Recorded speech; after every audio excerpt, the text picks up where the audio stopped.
Europe 1, la France bouge. Elisabeth Assayag, Emmanuel Dutheil. Et à l'occasion de la semaine internationale de lutte contre le cancer, nous sommes avec le professeur Fabrice Barlési, directeur médical et de la recherche clinique à l'Institut Gustave Roussy. La France bouge, suite et dernière partie de l'émission. C'est le moment de demain au travail. Dans la France bouge, on met en avant les entreprises qui placent le facteur humain au centre de leurs préoccupations. Et dans un monde professionnel où l'on doit être bien portant, performant, la maladie et l'entreprise se côtoient très peu. Bonjour Anne-Sophie Tuzinski. Bonjour, merci de m'accueillir. Merci à vous. Vous êtes la dirigeante de We Care at Work. Ce sont une dizaine de salariés. Et c'est une entreprise bien particulière, puisque c'est une start-up de personnes qui ont été malades, qui ont été atteints de cancer. C'est aussi un organisme de conseil et de formation qui met à disposition des entreprises leur expertise, enrichie de leur expérience de la vie et de la maladie. Vous êtes en quelque sorte des patients salariés experts ? Oui, on peut le résumer comme ça. En fait, la maladie nous a donné une idée.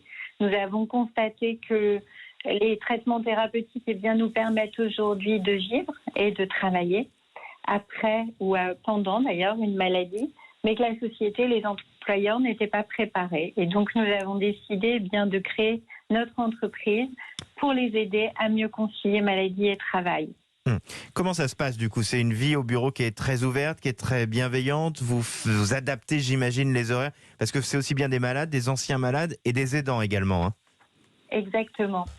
Et c'est aussi ce que nous proposons d'ailleurs à nos clients. Alors, la vie de notre entreprise, elle est complètement adaptée aux conséquences des traitements qui peuvent être d'aller à des rendez-vous médicaux régulièrement, qui peut être des pics de fatigue, des difficultés de concentration, parfois des pertes de mémoire. Donc, c'est vraiment une vie d'entreprise très ouverte, où la parole est extrêmement libérée et où chacun, en fonction de ses contraintes, adapte son rythme de travail. Finalement, c'est le travail qui s'adapte à nous et pas l'inverse. Alors, du côté des entreprises, puisque vous leur apportez des conseils, quelles sont les questions qui reviennent le plus souvent ?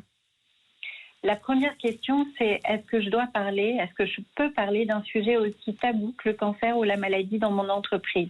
Puisqu'on n'est pas malade au travail. Quand on est malade, on est en arrêt maladie. On vit dans un monde un peu binaire. La réalité, vous le savez, est bien plus compliquée que cela. Et donc, les entreprises ont des difficultés à ouvrir le dialogue. C'est ce en quoi nous les aidons. Nous formons également les directions des ressources humaines, les comités de direction, mais aussi les managers opérationnels. Et puis, nous avons tout récemment développé un outil, une solution digitale qui est destinée spécifiquement aux patients et qui s'appelle Alex. C'est le coach digital pour concilier son parcours de soins et sa vie professionnelle dans les meilleures conditions. Fabrice Barlési, je rappelle que vous êtes le directeur médical et de la recherche clinique à l'Institut Gustave Roussy. Se pose toujours la question de comment travailler quand on a un cancer. Quelle est votre méthode à vous ? Est-ce que vous conseillez entre deux traitements, si le médecin le permet, de retourner au travail ou plutôt d'être en pause totale de façon à être le mieux possible peut-être face au traitement ?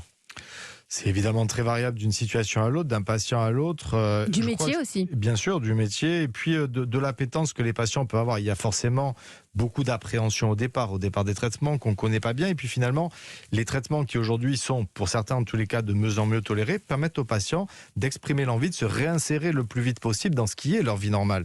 Et du coup, dans ces conditions-là, on essaye de les guider, de les aider. Alors ça peut être, c'est le plus souvent une reprise du travail qui peut être progressive, avec des mi-temps thérapeutiques, mais ce qui a été dit est très vrai, c'est-à-dire que finalement, il y a aujourd'hui beaucoup d'appréhension, de méconnaissance autour de ça, et il y a certainement une aide importante à apporter à ces patients et à ces entreprises. Anne-Sophie Tuzinski, je rappelle que vous êtes la fondatrice de We Care at Work. Alors ma question va sûrement être idiote, mais comment vous faites pour recruter ces gens ? Puisqu'en soi, on n'a pas le droit logiquement de sectoriser ainsi. Comment vous faites pour être sûr d'avoir des gens qui ont cette expérience de vie ? Alors, on ne sectorise pas, en fait. D'abord, on a beaucoup de candidats qui viennent vers nous, qui ont envie de rejoindre l'aventure. Et l'expérience de vie de la maladie, elle fait partie de notre grille de compétences, mais elle n'est pas exclusive.